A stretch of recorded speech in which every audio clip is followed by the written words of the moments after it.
Hey everyone, Phil White here. I'm the Earth, Environment, and Geospatial Librarian at the University of Colorado Boulder. In this video, I want to talk to you all about GeoJSON. So what is GeoJSON? How does it work? How do I use it? And this is prompted from a meeting I had with a student yesterday. We were looking at some health data from the state of New Jersey and managed to get our data together, and then there's a download link over here. And it says here we're going to download the data in GeoJSON file. Okay, maybe you're unfamiliar with GeoJSON. Maybe you have encountered something like this yourself. And you hit the button and it gives you something crazy like this. Just looks like a big, nasty, messy wall of text. And you're thinking like, how do I use this? Or maybe how do you save it? How do you even get it into GIS software, like desktop software like ArcGIS or QGIS? And so that's what I want to talk about today. Before I do, I want to just say a few words about what GeoJSON is and what it's typically used for. So it's really popular for displaying GIS data on a web map. And for example, so this map was published just today. And this is a detailed map of 2020 election results in the US. I scroll over it and it will tell you who won certain voter districts and all that. One of the nice things the New York Times has done here is given us a link about the data. So we can go and take a look at that. And where if you scroll down, you can see that they provide the data in GeoJSON. And they probably are doing that just because it's easy for them to serve the data on the web, on their web map as GeoJSON. And that's what most people use it for. So GeoJSON data is an extension of JSON data, JSON. JSON stands for JavaScript Object Notation. And GeoJSON is just an extension of that that holds some geometry information for GIS data. And if you're not familiar, then GeoJSON.io is a great place to learn a little bit about the structure of GeoJSON and how it works. Just zoomed in on a baseball field, Coors Field here in Denver. And this is a fun website because you can actually create and edit some GeoJSON on your own. You'll see that so GeoJSON is stored as text. And one of the great things about it is that it's easy for humans like you and me to read it. I can add some data to it. I'll put a point right here in the middle of the baseball field, and it gives us this information. It tells us what the properties are and then what type of geometry it is. It's a point, and here are the coordinates for it. And I can get rid of this. You can make different types of geometries as well, like a polygon. If you want to, draw a polygon, you can experiment and do that. I'm drawing one around the baseball field here, real quick, and I've got a new GeoJSON feature. And you can add other things to this as well if you want. You can add some more data to it. Maybe you want to do just the infield now.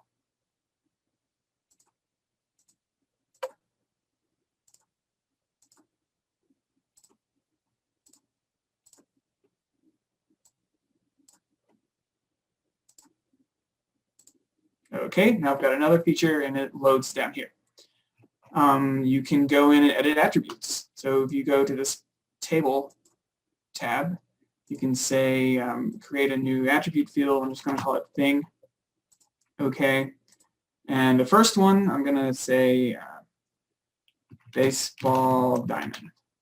And the second one I'm going to call infield. Okay, and then if I go back over to the JSON tab, we can see now under properties, I have an attribute, thing, baseball diamond. And down here I have an attribute, thing, infield. And that's basically what GeoJSON looks like. You can go on this Save tab and save it locally as if you want as different formats, including GeoJSON. I've got a GeoJSON folder just for this demonstration on my desktop, and I'm just going to drop this in there. That's basically what GeoJSON looks like. The cool thing about it is that, like I said before, humans can read it.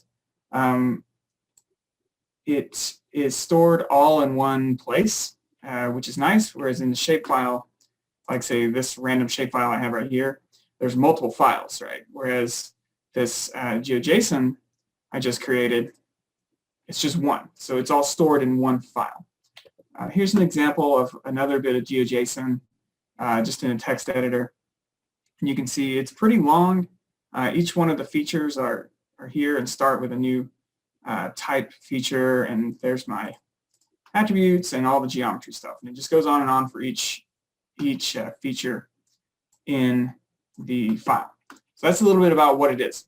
Now, yesterday we were working with this data, and you try to download it and it gives you just something like this. There's not even a download link. So maybe you encounter something like this and you're thinking, okay, I want to take this into ArcMap or ArcGIS or QGIS and actually do some GIS with it. So how do I do that? And this is really funky. One thing I'll point out is that this particular GeoJSON is maybe not well formatted, so it's not as easy to read as we might like. But this is really easy to take advantage of. So what you can do here, I have a blank text document open. And I'm just going to put that over here for a sec. And I'm going to just take this whole thing and copy the whole thing. Did a Control-A and copy. And I'm just going to drop this right into this text document. It's really long. What I can do now is File, Save As.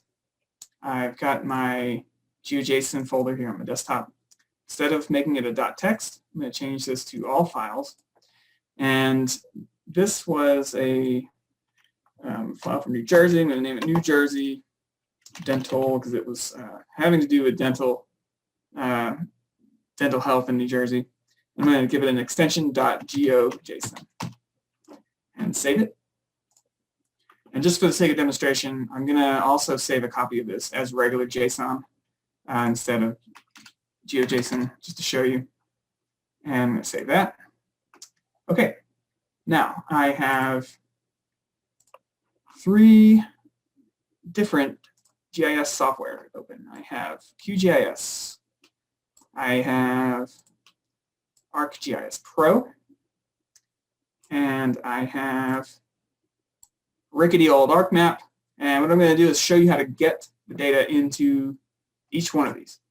So first I'm going to start with QGIS. So this is super, super easy. I've got my files right here, New Jersey Dental.geojson, and I'm literally going to drag it and drop it onto my canvas in QGIS, and there you have it. We have data loaded. And just like a shapefile or something, you can open the attribute table and you can read all the attributes. It looks and acts just like a shapefile. It's just not a shapefile, it's GeoJSON. And for the sake of demonstration, I will just show you that because it's a text file and it's formatted the same way, I can add it as just a .json file, and QGIS will also read it and understand that it's geographic. It will read the attributes. And so it's the same thing. One was GeoJSON, one was regular JSON. So that is adding to QGIS. Want to show you ArcMap. And this is not so straightforward. I will tell you, you might try to do the same sort of thing and you'll get a big bonk error telling you cannot open the file. Okay, and it will do the same for JSON. If I were to go another route, say, and add data this way, and go to my desktop and then my GeoJSON folder, it actually doesn't even recognize it. Can't find it, doesn't know what to do. There is a tool. If you open your search bar and search for JSON, you'll find there's some conversion tools.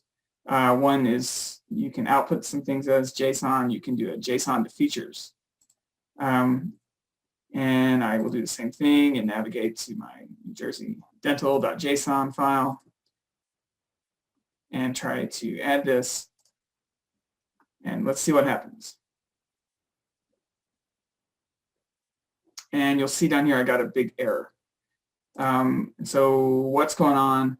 Basically, let's be honest, we should probably all stop using ArcMap at this point because it's getting pretty old and dated, and this just doesn't like to read JSON or GeoJSON. There's an error here. If I look at the results, I can click on the error and it will tell us what it was, and it's saying the JSON structure does not conform to Esri standards. All right, so I've struck out with ArcMap. And one thing you could do in this situation is export your layer from QGIS into a shapefile and add it back to ArcMap that way. That would be my workaround. And then let's talk about ArcGIS Pro. Okay, now I'm here in ArcGIS Pro. This time, similar to ArcMap, I could try to add it this way, and again, it will fail. But the geoprocessing tools actually work. So if I type in GeoJSON in the geoprocessing search and use the JSON to features tool, I can navigate to my data. Choose that one, okay. And if I run it now,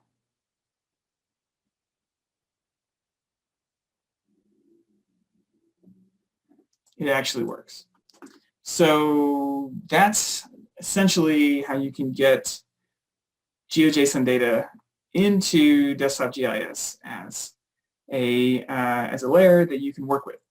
If you want to save it as a shapefile, you could go export it as such as a shapefile. You could use the feature layer to shapefile tool. I think feature to